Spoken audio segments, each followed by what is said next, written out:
Assalamualaikum warahmatullahi wabarakatuh.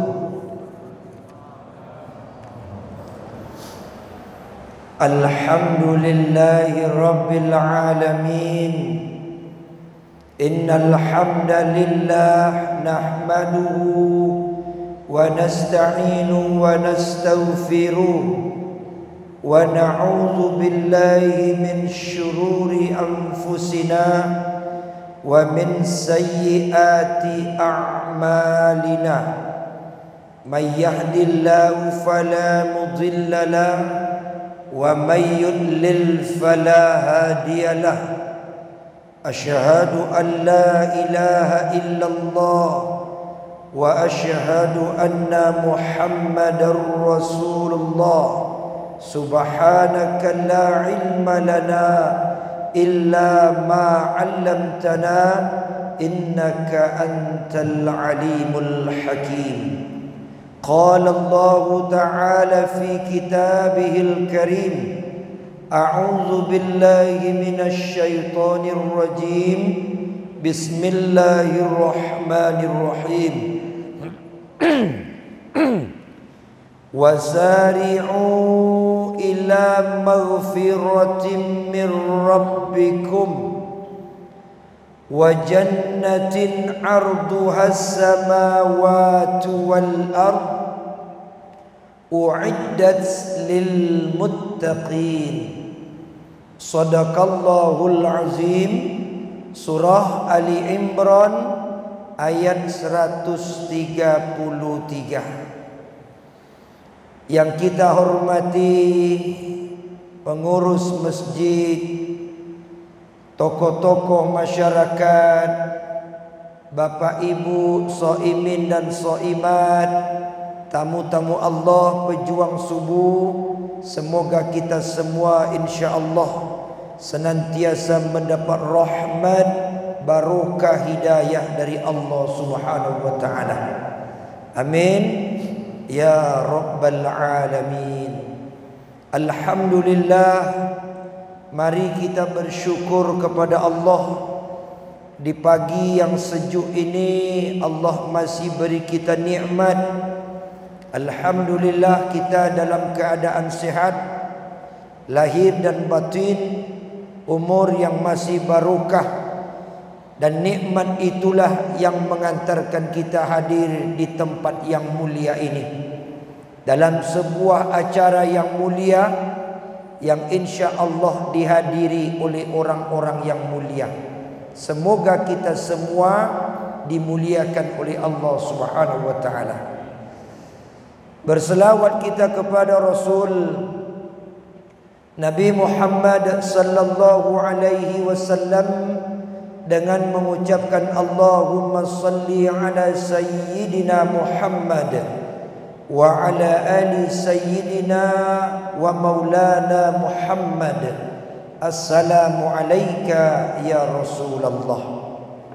Bapak Ibu yang saya muliakan, kajian kita Sabtu pagi yang lalu tentang Al-Ihsan. Al-Ihsan adalah suatu sifat iman yang paling tinggi, amal yang paling tinggi di sisi Allah. Letak kemuliaan Islam dan iman seseorang adalah Al-Ihsan. Kita sambung kajian kita hari ini, yaitu tentang ketakwaan kepada Allah. Takwa adalah kemuliaan yang paling tinggi di sisi Allah. Inna akramakum indallahi atqakum. Sesungguhnya orang yang paling mulia di sisi Allah adalah orang yang paling bertakwa. Bukan orang yang tinggi pangkatnya, bukan jabatannya, bukan mulia karena harta benda, bukan juga mulia karena hebatnya melakukan berbagai macam aktivitas ilmu, teknologi dan sebagainya. Tapi orang yang paling mulia adalah siapa yang paling bertakwa. Maka karena itu takwa adalah salah satu tujuan kita berpuasa. 30 hari kita berpuasa Bapak Ibu, satu tujuannya, agar kita jadi orang bertakwa. La'allakum tattaqun. Semua ibadah hakikatnya punya tujuan. Semua ibadah pasti ada tujuannya. Kenapa Allah perintahkan ibadah ini? Ada tujuan. Umpamanya solat. Kenapa kita diperintahkan Allah solat? Karena ada tujuannya, supaya kita selesai solat jadi orang baik.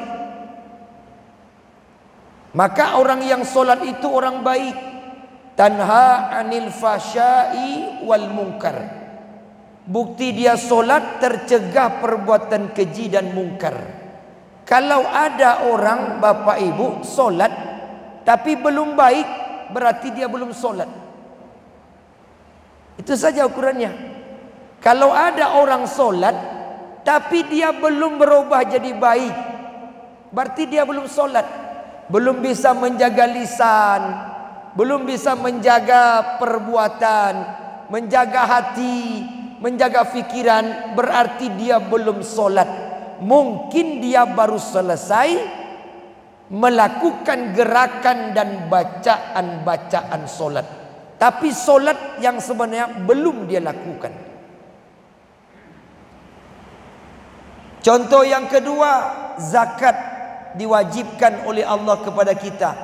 Kenapa Allah wajibkan kita zakat? Khudz min amwalihim shadaqatan tutahhiruhum wa tuzakkihim biha. Supaya kita jadi orang baik.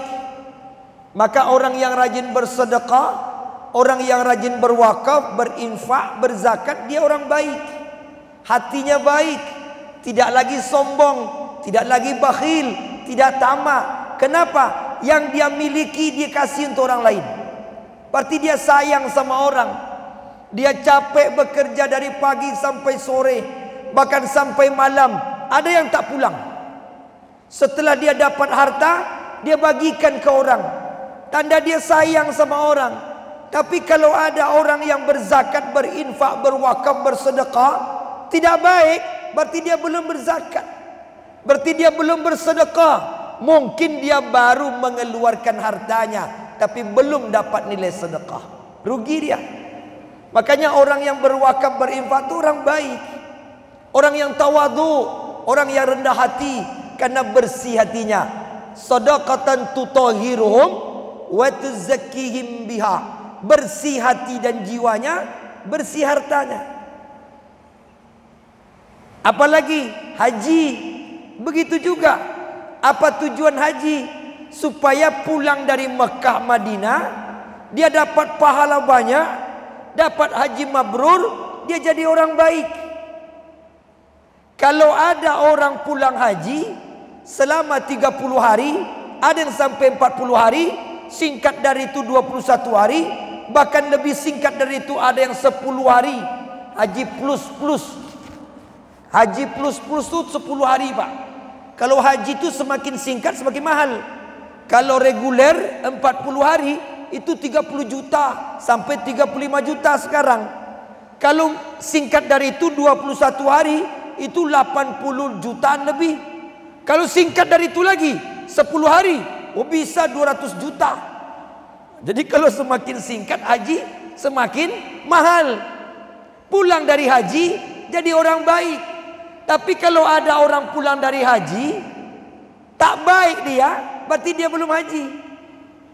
Dia baru melakukan ibadah di Mekah Madinah, tapi belum dapat haji. Itu dia tujuannya. Maka jangan heran kenapa ada orang yang pulang dari Mekah emosi semakin tinggi, darah tinggi naik, tensi naik, semua naik, karena dia belum dapat haji itu. Puasa begitu juga, supaya kita jadi orang takwa, orang baik, agar selesai Ramadan nanti dapat nilai Idul Fitri bersih, balik. Makanya Idul Fitri itu artinya balik ke asal kita. Asal kita dulu mana? Baik.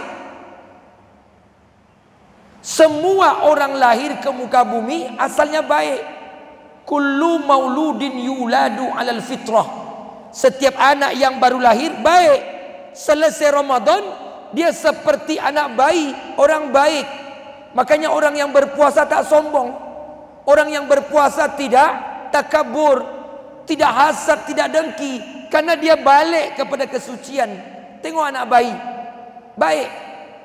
Memang ada anak baru lahir sombong? Enggak ada.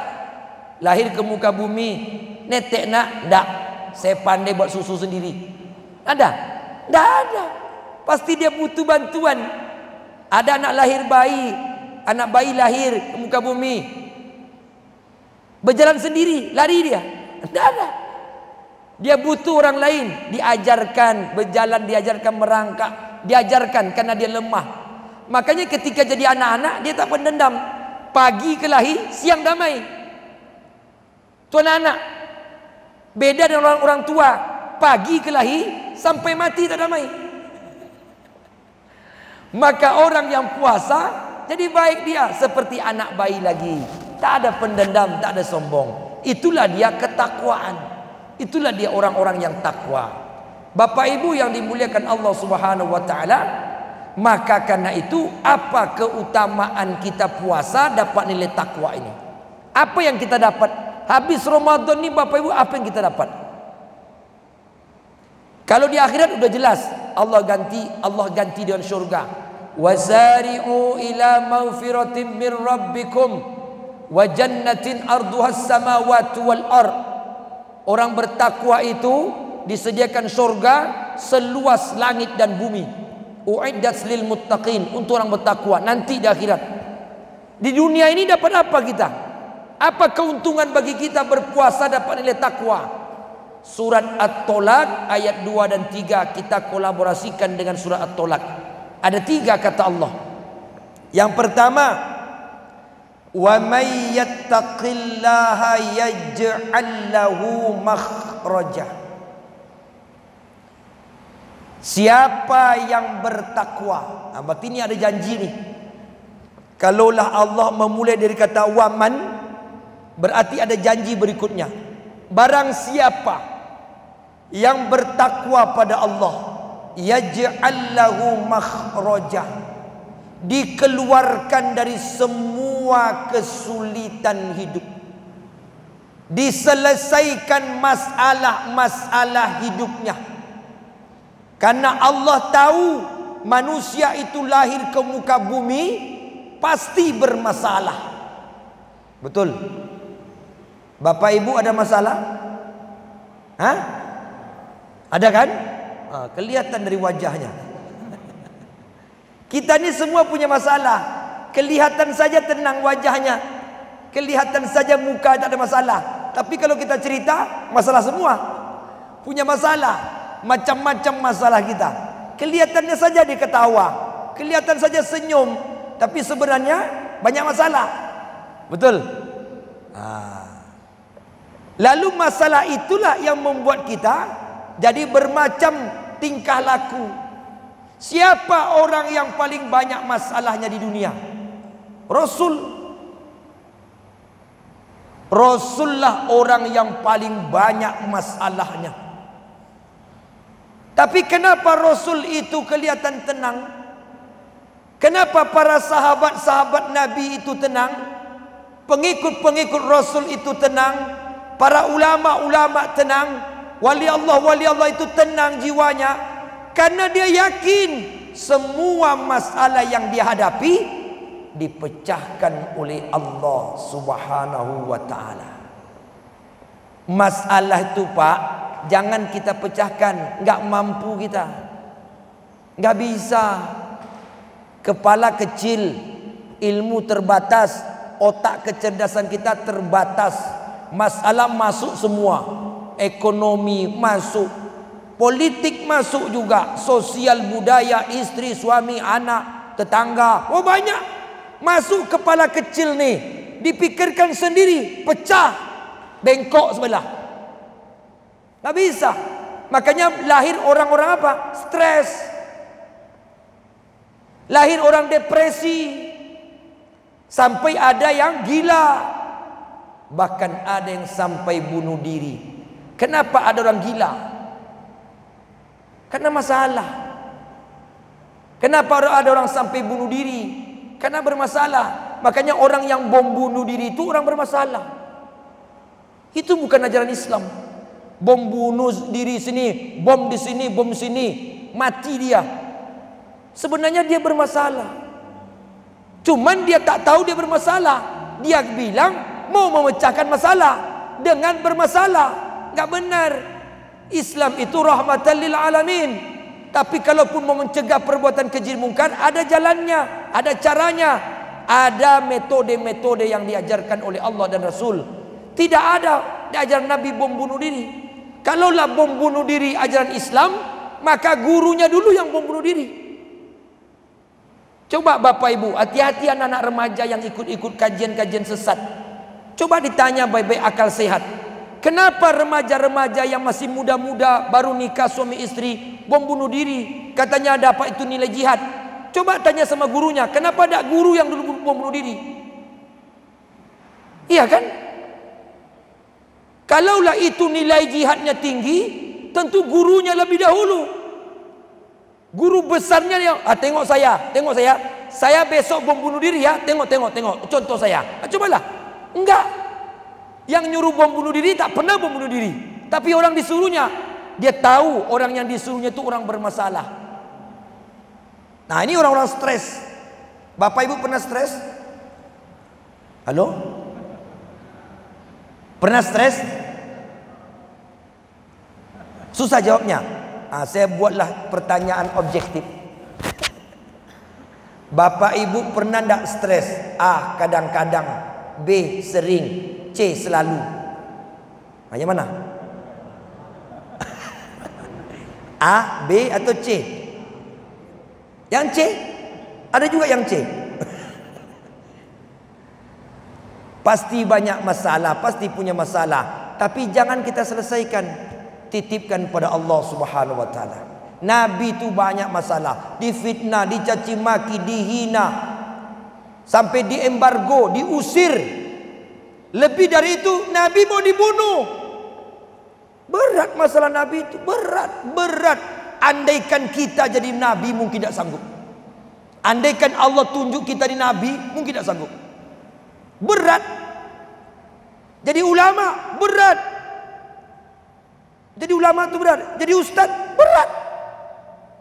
Banyak yang memfitnah, banyak yang tidak suka, pasti banyak masalah. Tapi masalah-masalah itu kalau kita titipkan kepada Allah, wasta'inu bis-sabri was-salah, minta tolong kepada Allah. Ya Allah, banyak masalahku, aku tak kuat menyelesaikannya, tolong selesaikan. Kita tidak, kita punya masalah, kita selesaikan sendiri. Wajar kita stres. Jangan selesaikan, itu bukan urusan kita. Masalah itu urusan Allah. Allah sudah berjanji, yaj'al lahu makhraja. Kalian punya masalah, aku selesaikan. Bagaimana caranya? Bertakwa pada Allah. Itu saja jalannya. Dekatkan diri pada Allah Subhanahu wa taala. Tak usahlah kepada Allah.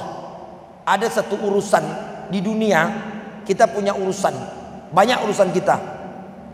Teman kita siapa? Presiden. Berkawan dengan presiden, dekat dengan presiden, kemana-mana dengan presiden.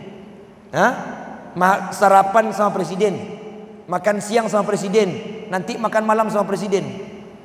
Ketika kita punya masalah, ngadu sama presiden. Kira-kira dibantu enggak? Kira-kira dibantu enggak? Umpamanya Ajo maksudnya. Jo, ini anak saya nih ada masalah. Apa masalahnya? Nak beli mobil, uang saya tak cukup. Kira-kira dibantu enggak? Dibantu enggak? Ini kawan dekat, kawan dekat. Dibantu enggak? Dibantu. Berapalah mobil satu? Berapa dia mau? 2. Mobil apa? Alphard. Tinggi lo selera ruang mah. Urusan dunia kita berteman dengan orang penguasa, orang kaya besar, insya Allah aman. Insya Allah aman. Kalau dekat. Bagaimana kalau kita dekat dengan Allah yang menguasai dunia dan langit ini, bumi dan langit, Dia yang berkuasa. Allah yang mengatur semua. Masuk akal kalau masalah kita yang kecil ini Allah selesaikan. Tapi sejauh mana kita yakin dan kedekatan kita pada Allah. Kenapa masalah kita tidak selesai-selesai? Mungkin kita jauh dari Allah. Itu saja masalahnya. Masalahnya kita tuh jauh dari Allah. Maka masalah itu ada terus, tidak selesai-selesai. Datang pada Allah. Allah sudah menawarkan, iyyaka na'budu wa iyyaka nasta'in. 2. Wa yarzuquhu min haitsu la yahtasib. Ini ayat, Bapak Ibu, maaf, salah satu keutamaan ayat ini diamalkan bagi pedagang. Siapa yang pedagang di sini? Abdul Qadir Al-Jailani, As-Syekh Imam Abdul Qadir Al-Jailani berpesan, amalkan ayat 1000 dinar ini setiap membuka warung, kedai, toko, usaha dan sebagainya. Insya Allah Allah akan buka pintu rezeki. Wa may yattaqillaha yaj'al lahu makhraja wa yarzuquhu min haitsu la yahtasib. Ulama-ulama dulu sampai 1000 kali membacanya satu hari.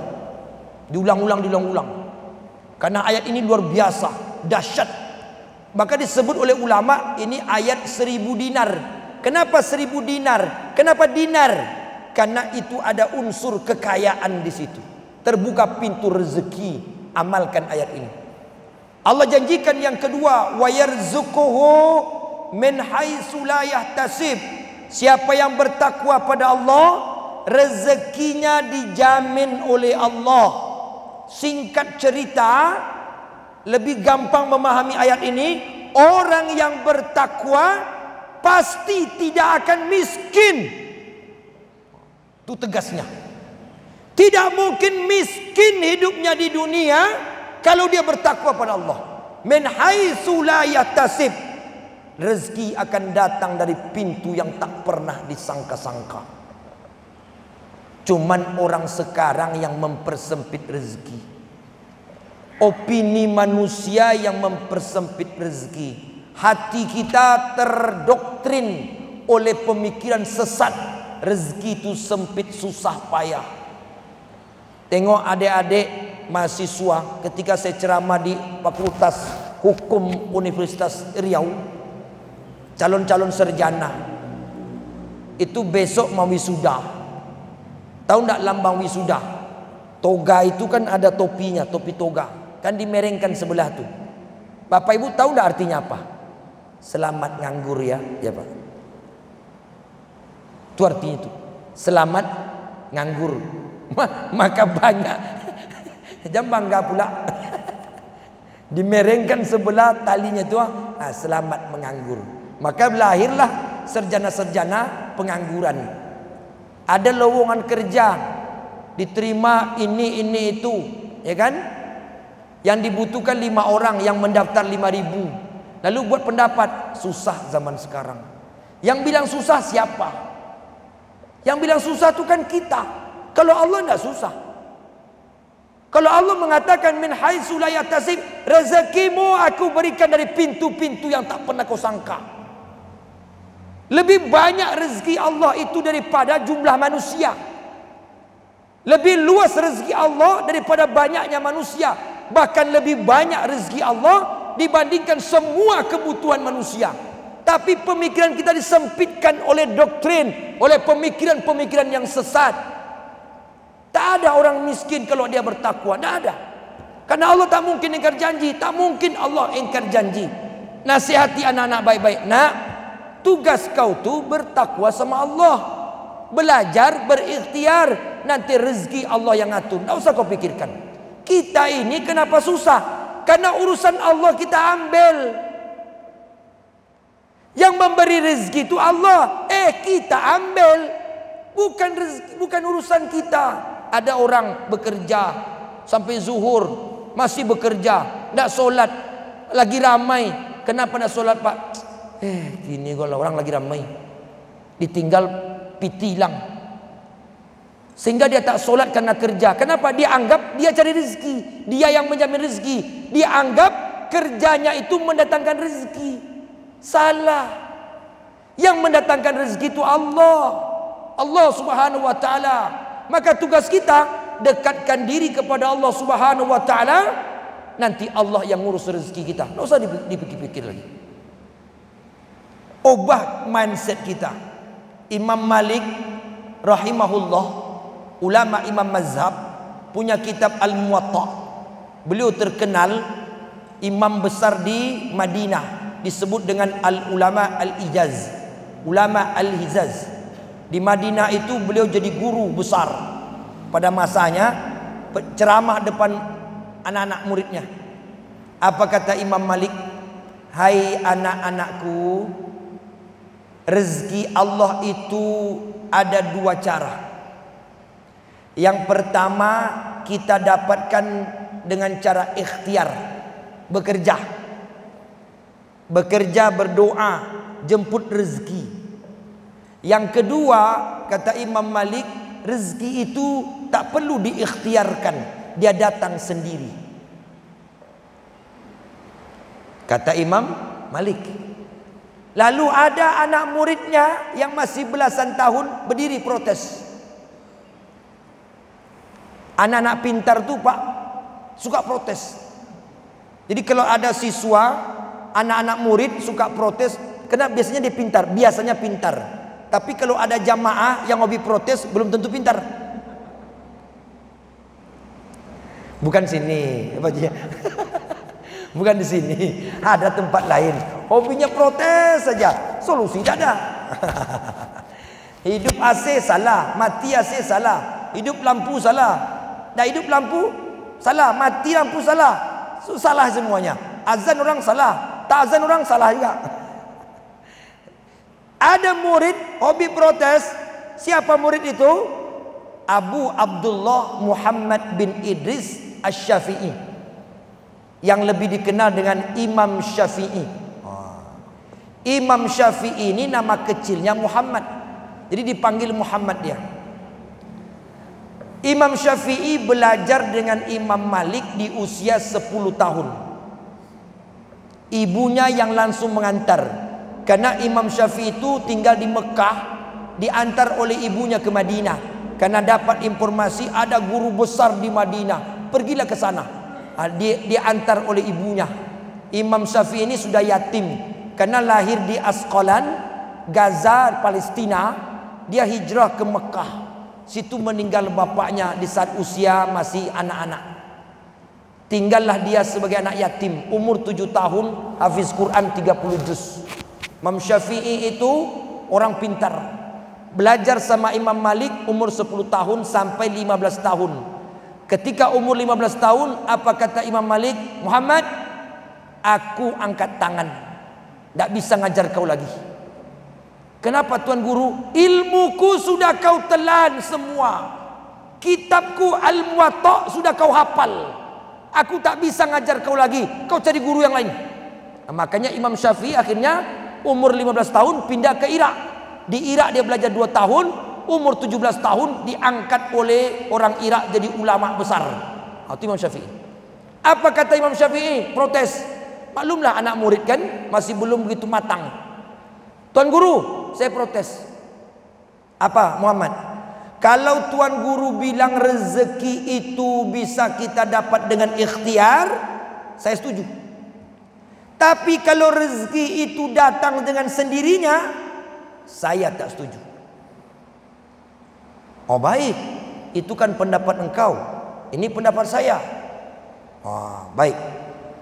Selesai kajian, Imam Syafi'i balik ke barak masing-masing. Anggaplah kayak pondok pesantren, balik ke kamar. Besok pagi Imam Syafi'i masih penasaran dengan pendapat gurunya. Saya akan buktikan kepada Tuan Guru bahwa Tuan Guru tak benar berpendapat. Itu Imam Syafi'i. Dia ambilnya bakul yang kosong, dia turun ke kampung-kampung Madinah itu. Nampak orang panen-panen kurma. Dia tawarkan jasa untuk membantu. Singkat cerita, Imam Syafi'i dapat upah sebakul korma. Setelah dapat upah sebakul korma, dia gembira. Saya akan buktikan kepada tuan guru bahwa tuan guru belum benar berpendapat. Pergilah dia ke pondoknya, cari tuan guru Imam Malik. Imam Malik kebetulan ada dalam ruangan. Masuk Imam Syafi'i. Assalamualaikum. Waalaikumsalam. Ada Pak Muhammad? Sini masuk. Bawa apa tuh? Bawa kurma tuan guru. Taruh sini. Cobalah tuan guru rasakan enak kurma nih. Imam Syafi'i cerita. Sambil Imam Syafi'i cerita, Imam Malik makan terus. Jadi kata Imam Syafi'i, "Ai tuan guru, tuan guru kemarin mengatakan rezeki itu bisa datang sendiri. Nih contohnya. Saya bisa dapat kurma hari ini karena saya ikhtiar. Saya bekerja, saya bantu orang. Andaikan saya hari ini tidak bekerja, saya tak bisa makan kurma. Belum tentu makan kurma. Nih buktinya." Wah, kata Imam Malik, "Mam, kamu memang pintar. Kamu dapat kurma dengan ikhtiar. Hari ini kau bisa makan kurma dengan ikhtiar. Aku juga makan kurma tanpa ikhtiar. Kita hari ini sama-sama makan kurma." Betul tak? Ketawa Imam Syafi'i. Iyo pulo enak. Siapa yang nyuruh kau bawa kurma ke rumahku? Gak ada kan? Tapi kenapa kurma datang? Allah yang mengantarkan kurma lewat ikhtiar engkau. Kau bisa dapat kurma setelah kau berikhtiar. Aku bisa dapat kurma juga tanpa ikhtiar. Sama-sama dapat kurma kita. Subhanallah. Ini ulama Bapak Ibu. Tapi jangan salah paham. Balik pengajian ni langsung cari selimut, tidur, tanya istri, nak kerja bang?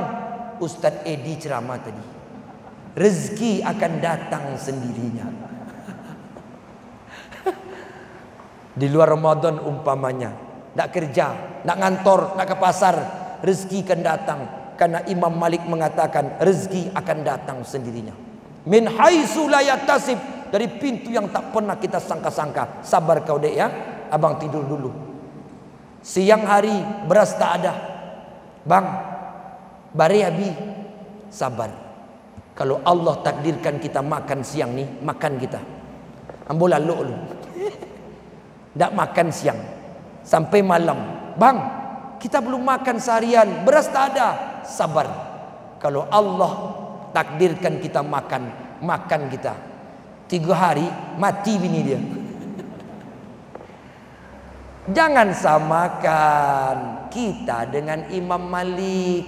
Imam Malik itu siapa? Kita siapa? Imam Malik itu wali Allah. Dengan Allah itu dekat. Dekat dengan Allah. Dia minta dengan Allah tu gampang. Sama kita dengan presiden. Kita minta ke presiden, kapan sampai? Kirim surat. Ya kalau sampai. Kalaupun sampai, entah dibaca atau tidak. Kenapa? Hubungan kita jauh dengan presiden. Tapi kalau kita setiap hari bermain, berkeliaran di istana, tiap hari jumpa, tak perlu kirim surat, manggil aja, bos. Loh, bisa gitu. Kena dekat. Kita sama Allah gitu juga. Ada orang dekat Allah, tiap hari dia berkeliaran di sekitar Allah saja, ibadah, ikhtiar ibadah dengan Allah, dekat. Malam bangun tahajud. Kita ndak, solat lambat, dosa banyak. Beda banyak benteng-benteng kita. Umpama, ini contoh, Imam Malik habis solat isya Pak Bu, dia solat tahajud 2 rakaat. Imam Malik itu solat tahajud 2 rakaat. Jadi tahajud itu tidak mesti tidur. Tidak ada dalil yang sahih yang mengatakan tahajud itu wa minal laili fatahajjad bihi nafilatan lak asa ayyab'atsaka rabbuka maqaman mahmuda. Tahajud malam itu sepertiga malam, Tidak ada syaratnya harus tidur, tidak ada. Syaratnya sampai waktu, ada waktunya, bersuci, sholat. Tidak ada mesti tidur. Imam Malik tanpa tidur, sholat tahajud dia 2 rakaat. Kapan selesai? Hampir subuh baru selesai 2 rakaat. Kenapa begitu? Rakaat pertama Imam Malik sholat, baca ayat 15 juz. Allahu Akbar. Baca Fatihah, baca ayat, selesai 15 juz, baru rukuk. Allahu Akbar. Rakaat kedua 15 juz, 2 rakaat 30 juz. Letalok. Awak solat tarawih. Solat tarawih je dah. Dah solat tahajud tarawih. Baru imam takbir, Allahu Akbar. Dibacanya ayat sabihis. Berlagu-lagu pula. Sabbih isma rabbikal a'la alladzi khalaqa fasawwa. Ya Allah, bila dah selesai kau subuh selesai kau. Kabarnya solat tarawih 20 rakaat pula. 20 rakaat pula. Goyang lutut. Pulang dari tarawih, cukup sekali kau solat di siku. Cukup sekali kau. Lala tu, tobat. Kita paling-paling solat tahajud inna atayna kul, inna atayna kul. Alah. 10 rakaat selesai 10 menit. Imam Malik 2 rakaat selesai menjelang subuh. Masya Allah. Maka ulama tu Bapak Ibu beda dengan kita. Ulama tu dekat dengan Allah. Jangan dimusuhi ulama. Ulama tu manusia khusus, orang pilihan setelah Rasul, setelah sahabat. Ulama-ulama itu orang pilihan. Jangan dimusuhi. Hancur nanti datang kemungkaran Allah. Marah Allah nanti. Kita tidak tahu ulama itu siapa. Ini ulama dimusuhi, ulama ditangkap. Tengok Buya Hamka dihukum. Sampai pernah Buya Hamka tu Bapak Ibu, maaf, Buya Hamka tu pernah meminum kencing orang. Ya Allah, apa yang terjadi? Soekarno sebelum mati sudah dihancurkan oleh Allah Subhanahu wa taala. Matinya kita lihat bagaimana matinya. Apa yang dia minta ketika dia sakaratul maut, berpesan, berwasiat dia, tolong sampaikan ke Buya Hamka, kalau saya mati nanti dia jadi imam saya. Sudah pernah meminum kencing di penjara. Ulama itu ulama tafsir, ulama dunia, belum ada penggantinya sampai sekarang di Indonesia. Diperlakukan seperti itu di penjara. Tak bisa anak bininya menengok dia, pindah sini, pindah sana, tanpa disidang, tanpa dirundingkan, langsung masuk penjara. Tapi apa yang terjadi? Allah tidak tinggal diam. Karena kekasihnya para ulama itu kekasih Allah. Al ulama warisatul anbiya. Tapi dasar ulama yang mulia. Karena itu permintaan Soekarno. Ketika Soekarno mati, wafat, datang surat kepada Buya Hamka pagi-pagi, jam 7 pagi. Buya, ada wasiat dari Pak Karno. Apa wasiatnya? Minta Buya jadi imam jenazah beliau. Oh baik, saya ganti pakaian dulu. Awak digitukan orang? Hah? Mau? Mau kita? Tetangga kita sudah dicaci makinya, kita dihina, kita dilemparnya rumah kita dalam bangkai, mati kita. Mau dia nyolakan kita? Mati di situ. Ini ulama. Ya Allah. Maka ulama jangan dibenci, jangan dimusuhi, didekati. Ulama itu orang-orang dekat dengan Allah, wali Allah. Maka dari Imam Malik, Imam Syafi'i ini tentang rezeki kita bagi tugas. Bagaimana cara membagi tugasnya? Bapak sebagai Imam Syafi'i, ibu sebagai Imam Malik. Apa maksudnya? Bapak berikhtiar. Fa idza qudiyatis shalah fantashiru fil ard wabtaghu min fadlillah wadhkurullaha katsira la'allakum tuflihun. Selesai kau beribadah kepada Allah, keluar bertebaran ke muka bumi, ikhtiar, bekerja, cari rezeki sebanyak-banyaknya dan berzikir kepada Allah sebanyak-banyaknya. Kau nanti sukses.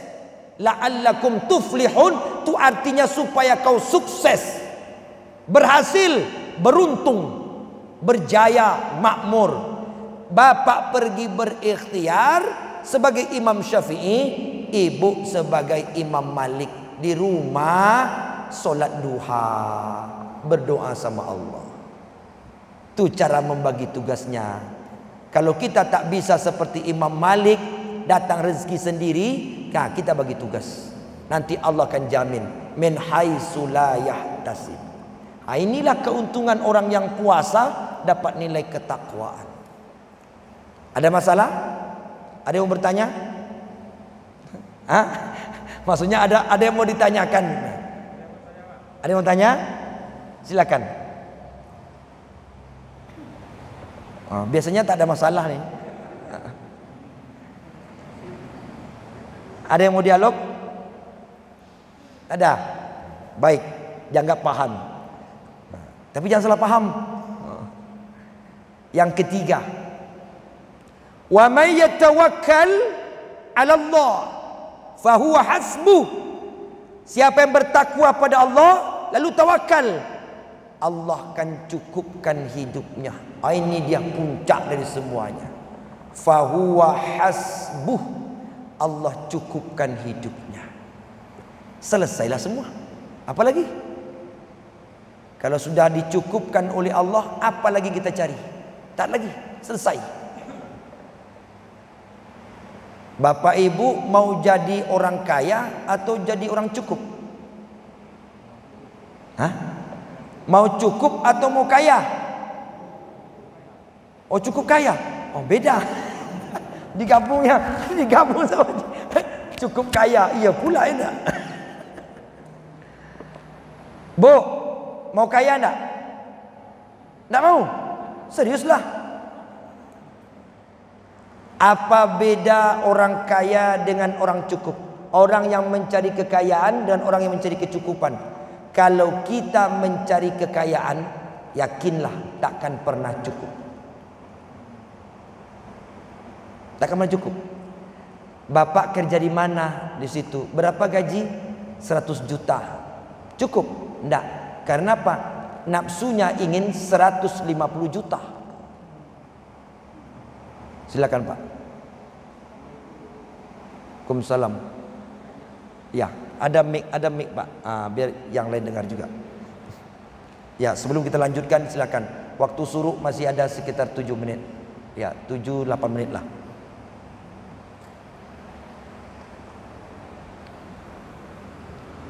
Silakan. Silakan Pak. Nanti saya ulang pertanyaannya.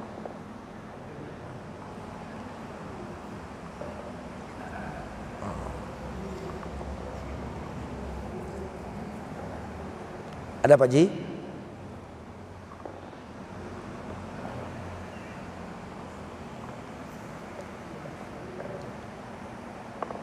Kita sampai suruh ya.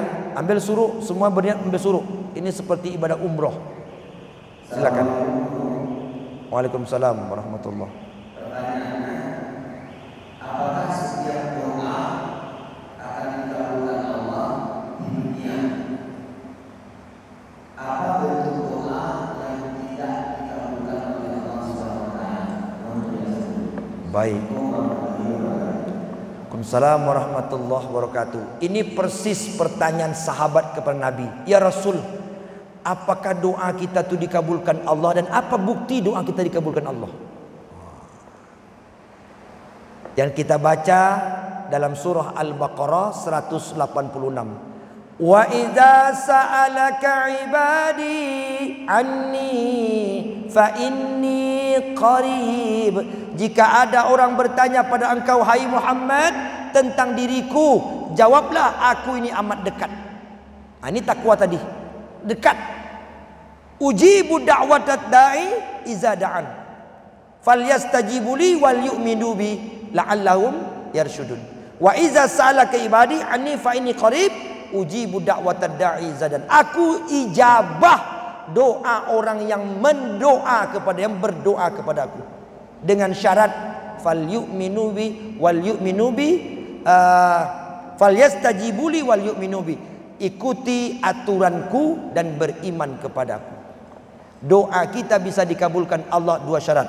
Ikuti aturan Allah dan beriman pada Allah. Nah, pertanyaannya, apakah doa kita dikabulkan Allah di dunia? Ya, bisa iya, bisa tidak. Apa tanda doa kita dikabulkan Allah? Tanda doa kita dikabulkan Allah adalah berubah akhlak kita ke arah yang baik. Jadi kalau kita mau tahu doa kita dikabulkan Allah, ada perubahan ibadah kita semakin baik. Yang kedua, bertambah tenang jiwa kita. Kalau kita hidup semakin tenang jiwa kita, tanda doa kita dikabulkan Allah. Jangan ukur doa itu dengan harta saja. Ya Allah, berikan aku rezeki. Mungkin tidak rezeki cash Allah berikan, tapi dalam bentuk lain Allah sehatkan badan kita, tak jadi rezeki keluar. Itu juga doa dikabulkan. Jangan diukur dapat duit, kerja murah, rezeki, usaha maju, itu rezeki. Tidak itu saja. Ketika kita sehat, tak jadi sakit. Kalau kita sakit, berapa banyak uang keluar? Karena tak jadi sakit, tak jadi uang keluar, itu juga rezeki. Atau kita diselamatkan Allah dalam perjalanan, kita selamat, ukuran kita dapat musibah tuh, musibah tabrakan. Tapi karena kita berdoa pada Allah, dimudahkan rezeki kita, digampangkan urusan kita, tidak jadi kita dapat musibah, tidak jadi keluar duit kita, tidak banyak urusan kita, tak sulit hidup kita, itu juga rezeki. Jadi rezeki itu tidak hanya uang cash, kita berdagang dapat untung berlipat ganda. Ada yang seperti itu, ada juga yang tidak seperti itu. Keluarga damai, keluarga tenang dan sebagainya, itu juga doa kita dikabulkan Allah Subhanahu wa taala. Endingnya hati kita tenang, berarti tanda doa kita dikabulkan oleh Allah Subhanahu wa taala. Begitu jawab Rasulullah ketika ditanya oleh sahabat. Ya Pak ya. Masih ada? Ada 5 menit lagi, silakan. Pindah sebelah. Ya. Assalamualaikum warahmatullahi wabarakatuh. Ya.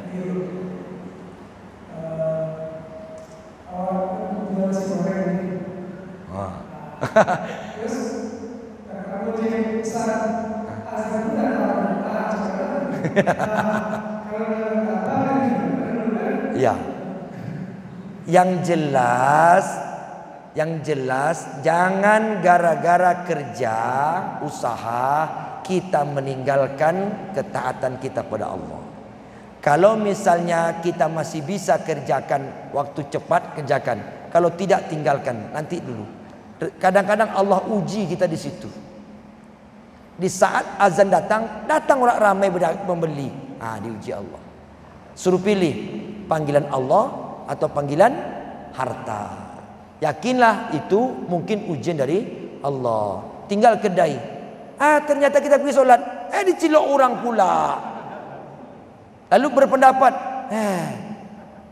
tobat dan solat kau rugi. Diuji iman kita oleh Allah. Pernah dengar cerita kisah Umar bin Khattab? Umar bin Khattab sedang menyusun batu. Tinggal satu batu lagi. Azan Bilal, ditinggalkan satu batu tu. Padahal hanya ngangkat saja. Tapi karena azan datang, ditinggalkan satu tu.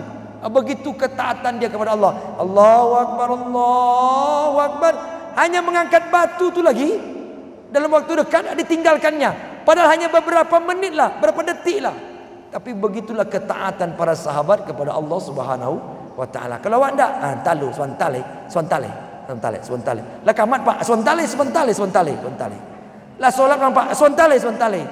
Kama solat sar Pak, astagfirullahalazim, talambik din.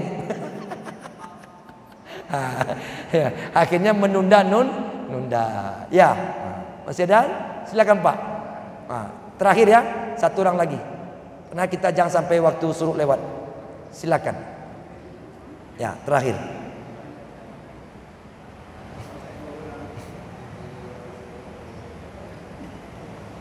Assalamualaikum warahmatullahi wabarakatuh. Waalaikumsalam warahmatullahi wabarakatuh. Tadi saya mengutip dari Rasulullah yang mengatakan tentang sholat. Ya. Sholat yang saya tanyakan, bagaimana sholat yang diterima oleh Allah Subhanahu wa Ta'ala? Karena tadi Rasul mengatakan hanya dia melakukan mengatakan sholat saja dan sholatnya tidak diterima. Belum mengatakan asal sholat yang betul. Jadi sebelumnya sholat betul apa itu? Assalamualaikum warahmatullahi wabarakatuh. Hampir sama pertanyaan dengan bapak pertama tadi. Apa bukti sholat kita diterima? Berubah kita jadi baik. Itu ukurannya. Kalau kita sholat menjadi orang baik, kita dengan sholat itu tanda sholat kita diterima. Tapi kalau kita sholat rajin, kelakuan tak berubah, berarti kita belum sholat. Perbaiki. Maksud saya tuh mungkin niat sholat belum benar, mungkin wudhu belum benar, mungkin niat belum benar, mungkin bacaan kita belum benar, mungkin ilmu kita, pemahaman tentang solat belum benar. Perbaiki. Bukan solat yang salah, kita yang belum paham solat itu apa. Sebab kalau kita benar-benar solat, Allah yang jamin. Aqimis solat, inna solata tanha anil fahsyai wal munkar. Dirikan solat, karena solat itulah yang mencegah dirimu. Mencegah itu arti tanha itu nak berbuat tak jadi, itu tercegah. Bahasa lainnya preventif, pencegahan. Ada niat nak berbuat jahat, tak jadi. Kenapa? Ada solat yang membentengi. Ada lisan nak berkata kotor, tak jadi. Ada solat yang membentengi. Ada mata nak melihat yang tak baik, tak jadi, karena dibentengi oleh solat. Maka orang yang solat, dia tercegah dari perbuatan tak baik. Endingnya adalah, atau efeknya, dia jadi orang baik, akhlaknya baik. Begitu sebenarnya tanda solatnya, insya Allah dikabulkan Allah Subhanahu wa Ta'ala. Berarti sudah benar solat dia. Ya Pak ya. Wallahu alam. Demikian. Terima kasih. Terakhir tadi tentang kecukupan. Saya tambah sedikit supaya selesai. Kalau kita cari kaya, takkan pernah cukup. Tapi kalau kita cari cukup, Allah akan kayakan. Apa standar orang cukup? Nah, ini harus dipahami. Apa standar orang cukup? Apa standar kita tuh sudah cukup atau belum hidup kita ini? Standar orang cukup adalah alam nashrah laka sadrak, lapang dada ni. Tidak sempit, harta banyak, rumah besar, mobil mewah. Kalau hati sempit, pasti hidupnya kurang.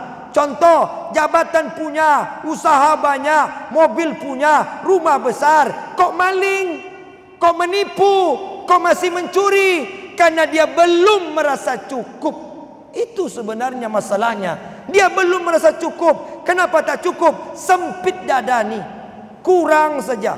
Tapi kalau kita dilapangkan dada kita oleh Allah, semua terasa cukup. Disitulah letak kekayaan yang sebenarnya. Demikian, terima kasih, mohon maaf. Subhanakallahumma bihamdika, asyhadu an la ilaha illa anta, astaghfiruka wa atubu ilaik. Wallahu a'lam bisawab. Wassalamualaikum warahmatullahi wabarakatuh.